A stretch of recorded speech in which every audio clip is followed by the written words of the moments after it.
La célula eucariota consta de tres partes fundamentales: la membrana celular, el citoplasma y el núcleo.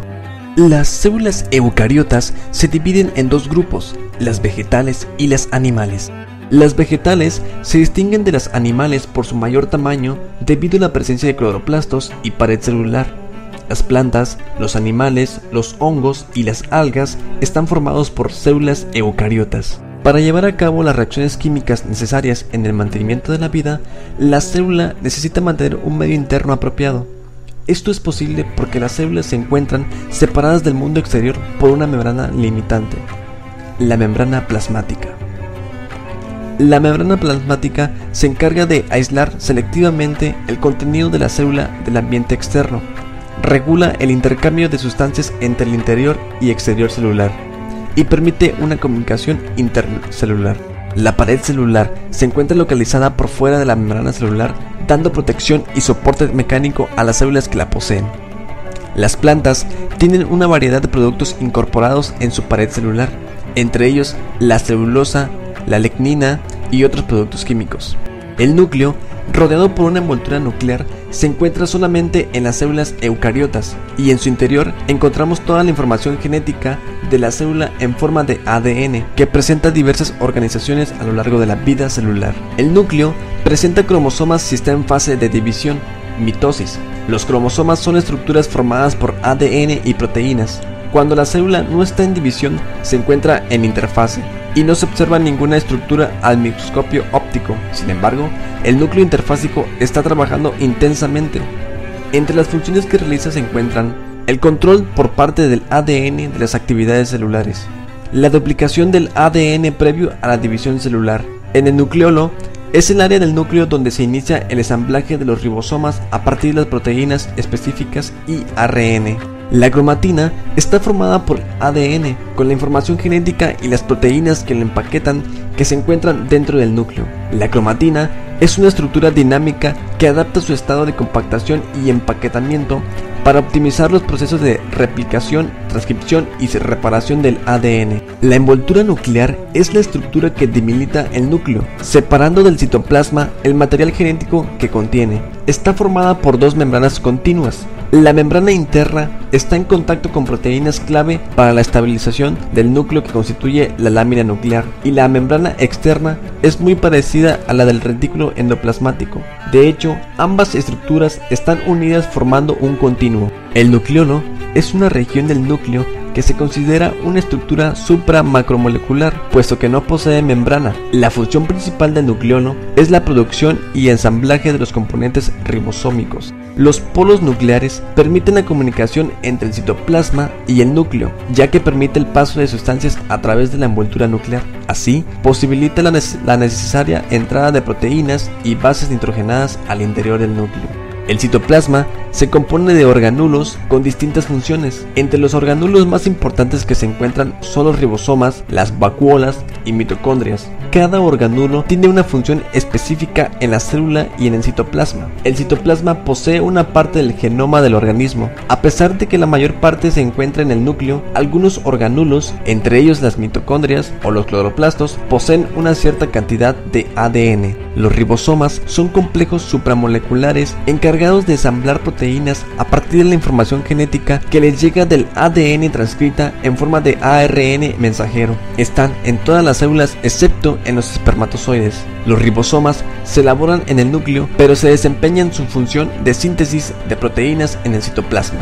El retículo endoplasmático es una red de sacos aplanados, tubos y canales conectados entre sí, característica de las células eucariotas. Hay dos categorías del retículo endoplasmático: rugoso, con ribosomas adheridos, y liso, sin ribosomas.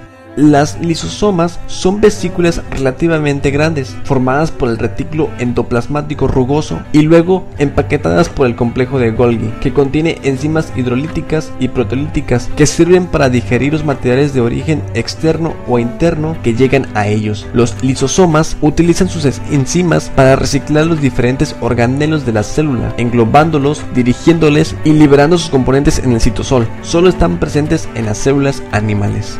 Una vacuola es una cavidad rodeada por una membrana que se encuentra en el citoplasma de las células, principalmente de las vegetales. Se forman por fusión de las vesículas procedentes del retículo endoplasmático y del aparato de Golgi. En general, sirven para almacenar sustancias de desecho o de reserva. Las vacuolas ocupan gran parte del volumen celular y en ocasiones pueden llegar hasta casi la totalidad, entre el 30 y el 90%. Las mitocondrias son organulos presentes en prácticamente todas las células eucariotas, encargados de suministrar la mayor parte de la energía necesaria para la actividad celular, actuando por tanto como centrales energéticas de la célula y sintetizan ATP por medio de la fosforilación oxidativa. Realizan, además, muchas otras reacciones del metabolismo intermediario, como la síntesis de algunos coenzimas. El centriolo es una de las dos estructuras de forma cilíndrica que se encuentran en el centro de un organulo de las células eucariotas denominado centrosoma. Al pasar de centriolos se conoce el nombre de diplosoma. Al par de centriolos se conoce con el nombre de diplosoma. Estos se disponen perpendicularmente entre sí. La función principal de los centriolos es la formación y organización de los microtúbulos que constituyen el uso acromático en la división del núcleo celular. Los plástidos son organulos limitados por membranas que se encuentran solamente en las células de las plantas y de las algas. Los plástidos maduros son de tres tipos: leucoplastos, cromoplastos y cloroplastos. Los leucoplastos almacenan almidón o en algunas ocasiones proteínas o aceites. Los cromoplastos contienen pigmentos y están asociados con los colores naranja y amarillo brillante de frutas, flores y hojas del otoño. Los cloroplastos son los plásticos que contienen clorofila y en los cuales tiene lugar la fotosíntesis. El aparato de Golgi es un organelo presente en las células eucariotas. Está formado por unos 4 a 8 dictiosomas, que son sáculos aplanados rodeados de membrana y apilados unos encima de otros. Funciona como una planta empaquetadora, modificando las vesículas del RER. El material nuevo de las membranas se forman en varias sinternas del Golgi. Dentro de las funciones que posee el aparato de Golgi se encuentra la glicosilación de proteínas, selección, destinación, glicosilación de lípidos y la síntesis de polisacáridos de la matriz extracelular. Las células procariotas estructuralmente son las más simples y pequeñas. Como toda célula, están delimitadas por una membrana plasmática, que contiene pliegues hacia el interior denominados mesosomas. La célula procariota por fuera de la membrana está rodeada por una pared celular que le brinda protección y sostén. El interior de la célula se denomina citoplasma. En el centro es posible hallar una región llamada nucleoide, que es donde se encuentra el material genético. En el citoplasma también hay ribosomas, que son estructuras que tienen la función de fabricar proteínas. Además, las células procariotas pueden tener distintas estructuras que le permiten la locomoción, como pueden ser los cilios o flagelos. Si comparamos la célula eucariota versus la procariota, podemos ver que en la procariota el número de organelas es mucho menor. Además, solo está formado por ribosomas y el nucleolo. En cambio, en la célula eucariota podemos encontrar, aparte de estos dos, un núcleo, una mitocondria, retículos endoplasmáticos y otras organelas que veremos a continuación. Otras diferencias que podemos encontrar son que la célula procariota comprende tanto bacterias como cianobacterias. Son células mucho más pequeñas que las eucariotas, carecen de citoesqueleto y carecen de retículo endoplasmático. Las células eucariotas forman todos los organismos pluricelulares, son de mayor tamaño y poseen tanto el citoesqueleto como el retículo endoplasmático. Ahora vamos a explicar los orgánulos y sus funciones. El límite externo de la célula lo marca la membrana plasmática. Sus funciones son controlar el paso de sustancias que entran y salen de la célula, el transporte de sustancias entre el interior y el exterior y el reconocimiento de señales que provienen de otras células. La membrana plasmática está formada por una doble capa de fosfolípidos que cada tanto está interrumpida por proteínas incrustadas en ella. Como podemos ver en la imagen, el número 5 corresponde a una proteína transmembrana que atraviesa la doble capa de lípidos y el número 6 a una proteína periférica que suele estar asociada a una de las capas, o la interna o la externa. Si hablamos del material genético de células procariotas, vemos que es algo distinto al de los eucariotas. Se trata de un ADN bicatenario también, pero en este caso es circular.